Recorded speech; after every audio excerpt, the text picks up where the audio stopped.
పెళ్ళైనా పండగైనా వేడుక ఏదైనా పట్టుచీరల ప్రత్యేక వేదిక వారాహి సిల్క్స్.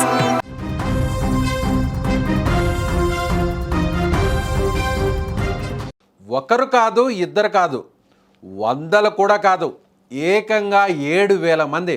అవును, మీరు ఉంటున్నది నిజమే.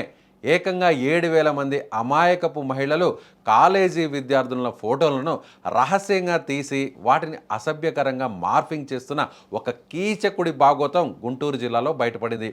స్మార్ట్ ఫోన్ చేతిలో ఉంటే చాలు పక్కన ఉన్న ఆడవాళ్ళను ఎంత నీచంగా టార్గెట్ చేస్తున్నారో ఈ సంఘటనే ఒక నిదర్శనం.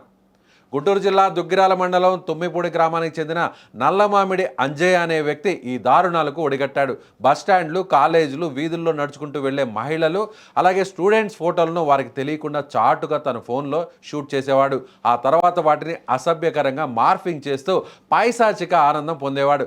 ముఖ్యంగా దళిత వర్గానికి చెందిన అమ్మాయిలనే ఎక్కువగా టార్గెట్ చేసి ఈ దారుణాలకు పాల్పడినట్లు తెలుస్తోంది. అయితే ఈ విషయాన్ని పసిగట్టిన విద్యార్థిని నేరుగా అంజయ్య ఇంటికి వెళ్ళి నిలదీయడంతో ఈ కీచకుడి పాపాలు ఒక్కసారిగా వెలుగులోకి వచ్చాయి. ఇక విషయం తెలుసుకున్న చుట్టుపక్కల గ్రామాల మహిళలంతా అంజయ్య ఇంటికి పోటెత్తారు. ఆగ్రహంతో రగిలిపోతున్న మహిళలు అతనికి దేహశుద్ధి చేశారు. నిందితుడిని వెంటనే అరెస్టు చేయాలని డిమాండ్ చేస్తూ తెనాలి మంగళగిరి రహదారిపై భారీ ఆందోళనకు దిగారు.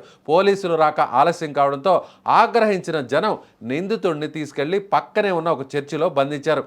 అయితే ఇక్కడ అత్యంత షాకింగ్ విషయం ఏంటంటే అంజయ్య ఇలాంటి పనులు చేయడం ఇదే తొలిసారి కాదు. గతంలో కూడా మహిళల ఫోటోలు తీస్తూ దొరికిపోతే గ్రామస్తులు కొట్టి మరీ వదిలేశారు. అయినా సరే వాడి బుద్ధి మాత్రం మారలేదు. ఈ సంఘటనతో తుమ్మిపేడు గ్రామంలో తీవ్ర ఉద్రిక్తత నెలకొంది. నిందితుడిని కఠినంగా శిక్షించాలంటూ ఒక వర్గం డిమాండ్ చేస్తుండగా అతనికి మద్దతుతో మరో వర్గం రావడంతో ఇరు వర్గాల మహిళల మధ్య తీవ్ర వాగ్వాదం చోటు చేసుకుంది. పరిస్థితి చెయ్యి దాటిపోతున్న సమయంలో దాదాపు 4 గంటల హై డ్రామా తర్వాత ఎట్టకేలకు పోలీసులు అక్కడికి చేరుకున్నారు. నిందితుడు అంజయ్యను తమ అదుపులోకి తీసుకొని దుగ్గిరాల పోలీస్ స్టేషన్కు తరలించారు పోలీసులు. అతన్ని ఫోన్ స్విచ్ చేసి అందులో ఇంకా ఎంతమంది ఫోటోలు ఉన్నాయనే కోణంలో పోలీసులు దర్యాప్తు చేస్తున్నారు.